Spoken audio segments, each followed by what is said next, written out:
अचानक कहाँ से कहाँ तक पहुंच जाता है। आज एक ऐसी कहानी की बात करने वाले हैं, आप सुनकर आपके रोंगटे खड़े हो जाएंगे। नमस्कार, आदाब, सत श्री अकाल। मैं पंकज कुमार, चर्चाविद पंकज पर हाजिर हूँ आज एक ऐसी कहानी के साथ कि दोस्तों, एक बिहार का जनपद पड़ता है मधुबनी, और मधुबनी का एक व्यक्ति है, उसका नाम है राजेंद्र कुमार।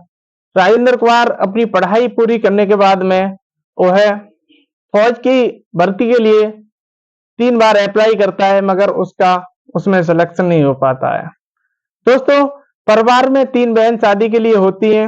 मधुबनी जिला का ये राजेंद्र कुमार, जब परिवार में 3 बहन शादी के लिए होती हैं तो इसे कहीं ना कहीं टेंशन सताने लगती है और ये सोचने के लिए मजबूर हो जाता है कि मेरी जो जॉब का सपना था वो टूट जाता है। तो इसका एक मित्र सरोजनी नगर में रहता है और वह इसके पास कॉल करता है।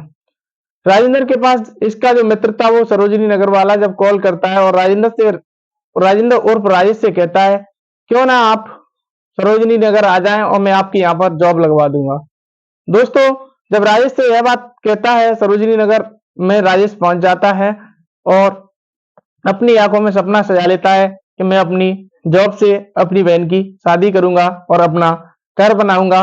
अन्य सभी जो हकीकत में सभी बदलना चाहता है, जो उसके सपने होते हैं उन्हें हकीकत में बदलना चाहता है। मगर दोस्तों, यह वहां पर रहता है और वहां पर एक कपड़ा का शोरूम होता है। कपड़ा के शोरूम में इसका मित्र जॉब लगवा देता है। यह उस कपड़े के शोरूम में जाकर जॉब करने लगता है। दोस्तों, जब कपड़े के शोरूम में जॉब करता है और ये जिस इलाके में रहता है, उस इलाके में जिस मकान में रहता है, उस मकान के नीचे एक जिम होती है और ये जिम करने का भी प्लान बना लेता है। जब जिम करने का प्लान बना लेता है तो जिम में इसका एक मित्र बन जाता है, जिम करने लगता है। तब उसका नाम है राघव। दोस्ती राघव और राजेश के बीच में काफी दिन हो जाते हैं।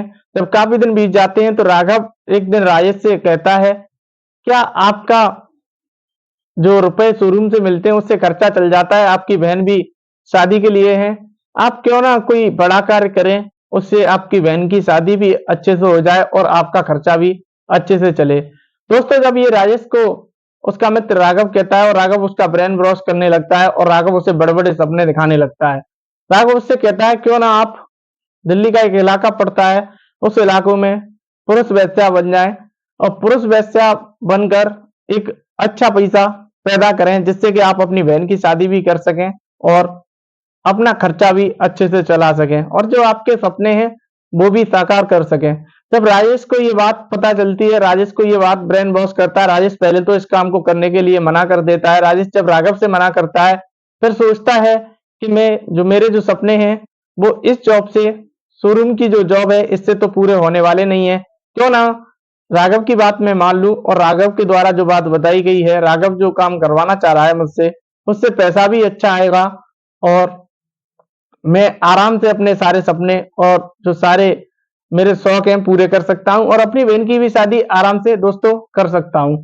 जब ये बात राजेश को दिल में बैठ जाती है तो राघव से कहता है कि मैं आपकी बात मानने के लिए तैयार हूं और राजेश राघव के साथ जाता है और राघव उसे ले जाकर एक सरोजनी नगर का इलाका पड़ता है। उस इलाके में पुरुष वेश्याओं का बाजार लगता है। वहां पर पुरुष वेश्या को बड़े बड़े घर की महिलाएं आती हैं और वहां से ले जाती हैं अपने शारीरिक संबंध बनाने के लिए और अपने जो भी उनका ख्वाब होते हैं उन्हें पूरा करने के लिए वो वहां से ले जाती हैं और ले जाने के बाद में उन्हें वहां पर छोड़ देती हैं। अपनी गाड़ी से आती हैं। जब ये राजेश को सारी हकीकत राघव बताता है तो राजेश को वहां पर ले जाकर जब छोड़ता है उस बाजार में, पुरुष जो वेश्याओं का बाजार है, पुरुष वेश्याओं का, तो वहां पर एक गाड़ी आती है और रुकती है। वह गाड़ी राजेश को उसमें बैठा कर गाड़ी में वो अपने फ्लैट में ले जाती है और जब फ्लैट में ले जाती है तो वो सबसे पहले राजेश को पूछती है कि आपका नाम क्या है? तो राजेश कहता है, मेरा नाम राजेश है और मैं बिहार के मधुबनी जिले का रहने वाला हूँ, और अपने बारे में सारी हकीकत बता देता है। जब वह परिवार के बारे में पूछती है कि परिवार में कौन कौन है, तो परिवार के बारे में भी वो एक एक सच्चाई बता देता है कि मेरी 3 बहन शादी के लिए हैं और परिवार में ये व्यक्ति हैं, माता पिता हैं। तो दोस्तों, जब सारी हकीकत राजेश के बारे में जब पूछ लेती है वो, और राजेश फिर पूछता है कि आपका नाम क्या है और आप कहाँ की रहने वाली हो? तो वो अपना नाम किरण बताती है और कहती है, मैं चंडीगढ़ की रहने वाली हूँ, एक तलाकशुदा औरत हूँ। मेरा मैंने जिससे शादी की थी उसकी 2 शादी हुई थी, उसकी पहले से शादी थी, मगर मुझे उसने झूठ बोला, इसलिए मेरा रिश्ता 1 साल ही चल सका और मैंने उससे तलाक दे दिया। मैं तलाकशुदा औरत हूँ। तो दोस्तों, जब राजेश वहां से चलता है तो वो राजेश का नंबर लेने के लिए बोलती है और राजेश से कहती है, क्यों ना आप अपना कॉन्टेक्ट नंबर मुझे दे दीजिए, जिससे हम और आप फ्लैट में मिलते रहेंगे। दोस्तों, किरण उस राजेश का नंबर ले लेती है। जब राजेश का नंबर लेती है और राजेश को वह कॉल करके जब मन करता है तब बुला लेती है और राजेश आता जाता रहता है। और दोस्तों, यही सिलसिला लगभग 1 साल बीत जाता है।